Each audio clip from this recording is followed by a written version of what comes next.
हम chapter number 3 पढ़ रहे थे और इस चैप्टर में जो न्यूमेरिकल्स हैं मेन इम्पोर्टेंट वो मैंने करा दिए थे कुछ। ठीक है, अब जो न्यूमेरिकल्स टाइप और हैं वो हमें देख रहे हैं आज चैप्टर में, और कुछ ग्राफ हैं जो इम्पोर्टेंट है हमारे पास उनके बारे में देख रहे हैं। ठीक है, तो जैसे हमारे पास पोजीशन टाइम ग्राफ।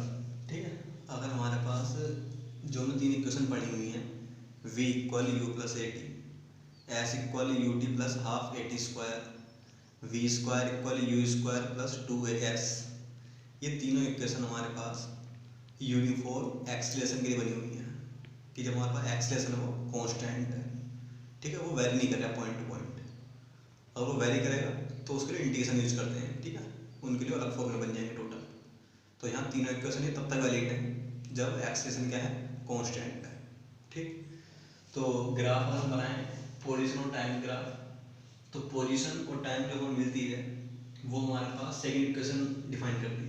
ठीक है, और क्या था, यानी कि displacement S equal u t plus half a t square.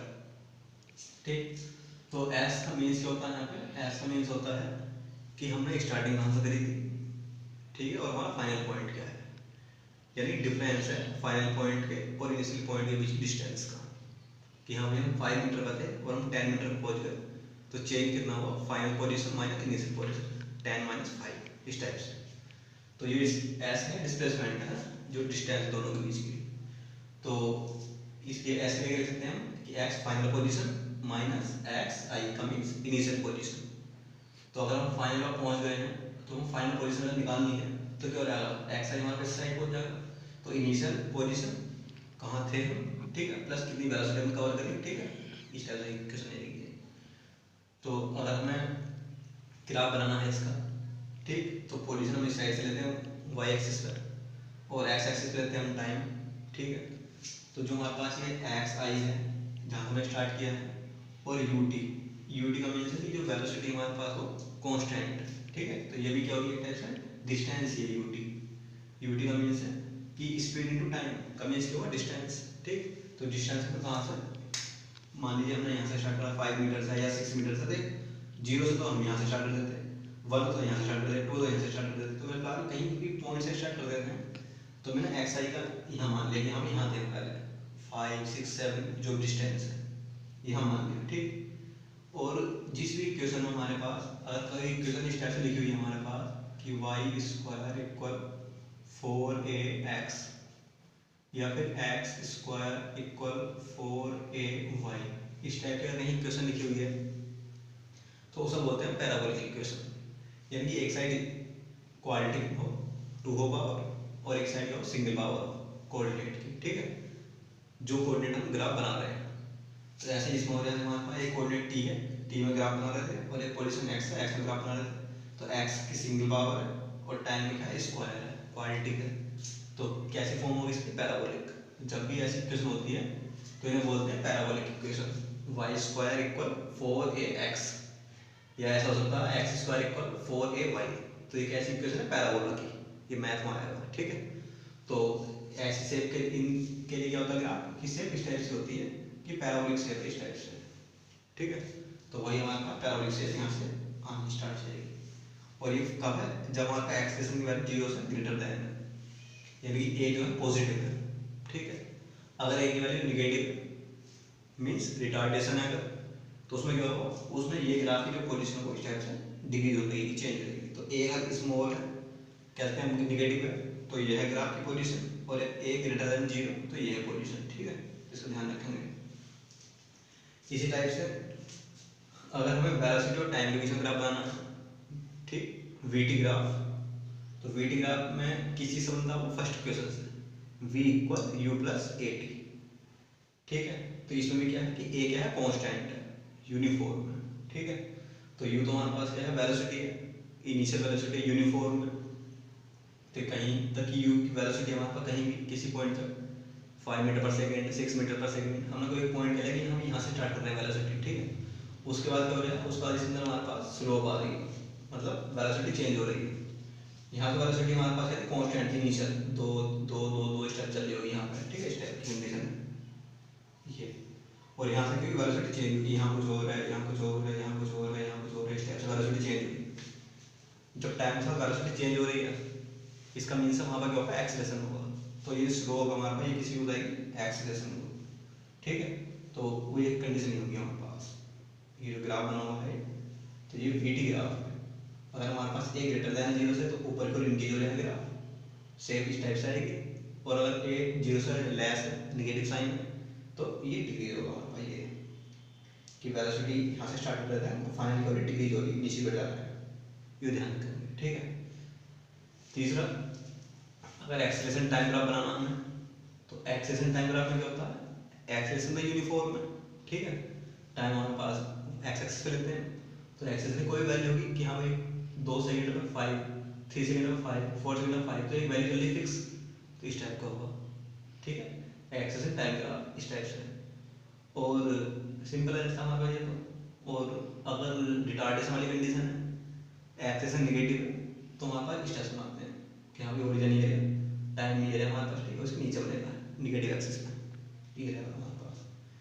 तो ये हमारे पास एक तो पोजीशन टाइम ग्राफ हो गया, वेलोसिटी टाइम ग्राफ हो गया और एक्सेलरेशन टाइम ग्राफ हो गया, किया जाता है पेपर में, तो इनका ध्यान रखेंगे। इसके बाद जो हमारे पास एनसीईआरटी है तो उसमें कुछ क्वेश्चन न्यूमेरिकल थे, वो मैंने करा चुका हूँ। कुछ एक सिंपल लॉजिक वाले क्वेश्चन भी है, तो जैसे कि फर्स्ट क्वेश्चन दिया हुआ है तो उसमें टोटल जो कंसेप्ट है वो हमारे पास ये है कि किसी भी बॉडी को हम कब पॉइंट ऑब्जेक्ट मान सकते हैं। अगर कोई बॉडी मोशन कर रही है तो क्या उसे हम पॉइंट ऑब्जेक्ट मान सकते हैं। तो इसके लिए हमारे पास ये कंसेप्ट यूज करते हैं हम, are finite size object act like point masses at sufficiently large distance, ठीक है। कोई भी एक फाइनाइट साइज की जो ऑब्जेक्ट है वो पॉइंट मास की तरह ट्रीट करेगी अगर जो हमारे पास उसके आसपास का जो वो इन्वायरमेंट है, ठीक है, वो डिस्टेंस ज़्यादा हो जहाँ वो मोशन कर रही है, ठीक है।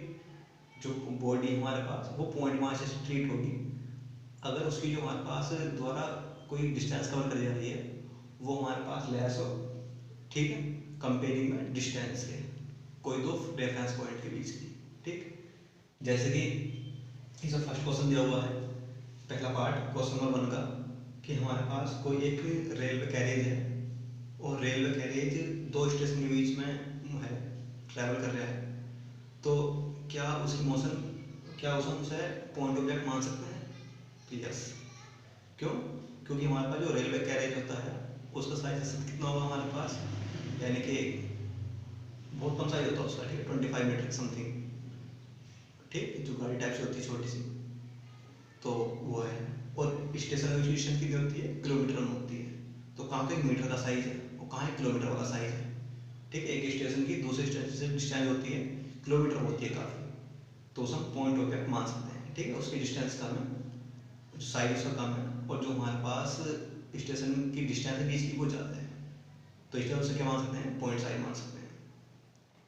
इसी टाइप से एक और पार्ट है कि कोई टेबल है, टेबल के ऊपर कोई बीकर रखा हुआ है हमारे पास, तो क्या हम उस पॉइंट ऑब्जेक्ट मान सकते हैं, तो उसे हम नहीं मान सकते पॉइंट ऑब्जेक्ट।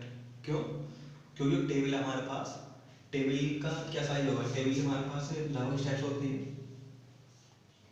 ठीक है, अप्रोक्स 1 मीटर या 2 मीटर तक की हाइट होती है टेबल की, ये 1 और 2 के बीच में होगी। और जो हमारे पास बीकर इसके ऊपर रखा हुआ है वो हमारे पास लगभग हाफ सेंटीमीटर तक तो या कह सकते हैं हमारे पास हाफ मीटर तक का हो सकता है, ठीक है। तो साइज चेंज हो सकता है, तो ये साइज इसके कंपेरेबल में है, मतलब ये मीटर में है हाइट और ये सेंटीमीटर में है, तो मीटर में पहुंचने वाली है एकदम, ठीक है, जस्ट या मीटर तक भी है। तो बीकर का साइज जो है इस टेबल के साइज की कंपेयरिंग में ज़्यादा छोटा नहीं है, ठीक है, तो हम इसे पॉइंट ऑब्जेक्ट नहीं मान सकते, ठीक।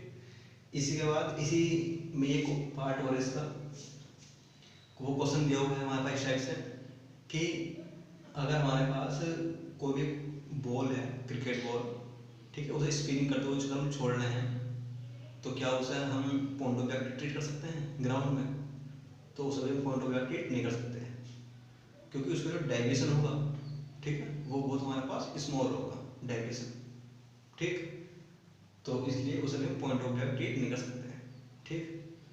तो ये है हमारे पास कुछ केसेस।